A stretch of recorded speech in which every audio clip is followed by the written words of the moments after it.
کہنے کا مطلب یہ ہے کہ اس چیز کو اپنے ہاتھ میں رکھیں جو ہمیں قبر میں بچا سکے. اصل کامیابی وہ کامیابی ہے، یہ تو ختم ہو جائے گی. یہ تو اللہ تعالیٰ ہمیں کھلی آنکھوں سے خواب دکھا رہا ہے، یہ سب خواب ہے. حقیقت سچ آنکھیں بند ہونے کے بعد زندگی شروع ہوگی. یہ جو باتیں میں آپ لوگوں سے کر رہا ہوں نا، یہ باتیں آپ لوگوں کے لیے بعد میں، سب سے پہلے میرے اپنے لیے ہے.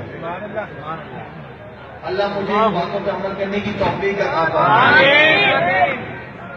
ساتھ ساتھ میں بہت بچے، جوان بچے نظر آ رہے ہیں. بڑی خوشی ہوئی مجھے دیکھ کے ماشاءاللہ مسجد میں آئے.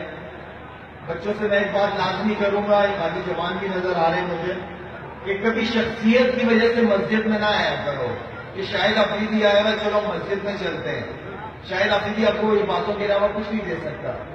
اپنا تعلق اللہ سے جوڑو، اللہ کے لیے، اور جس نے شاہد افریدی کو سب کچھ دیا ہے. اصل تعلق اس سے جوڑنے والی بات ہے.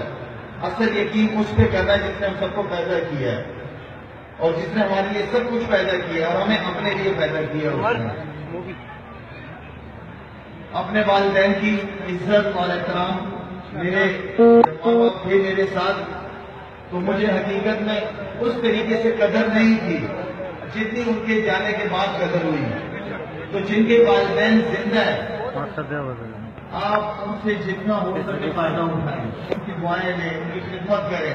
جب یہ نہیں ہوں گے تب آپ کو پتہ چلے گا کہ ماں باپ کیا چیز ہوتے ہیں. آج میرے نہیں ہے تو مجھے پتہ ہے کہ میرے اوپر کیا حالات آتے ہیں. یہ تو اگر میرے ارد گرد ایسے بزرگ نہ ہو تو یہ دنیا تو بڑی ظالم ہے، یہ تو نہیں کسی کو چھوڑ دی. لیکن ماں باپ کی دعاؤں کا سایہ بچوں پہ بہت ضروری ہے. تو بچوں کو بھی چاہیے کہ کل کو انہوں نے بھی اگر ماں باپ بننا ہے تو اپنے والدین کی خدمت کریں. وہ جیسا اپنے باپ کے ساتھ، ماں کے ساتھ کریں گے ویسا ان کے ساتھ ان کے بچے کریں گے. تو میرے خیال میں تو اتنی چھوٹی نہیں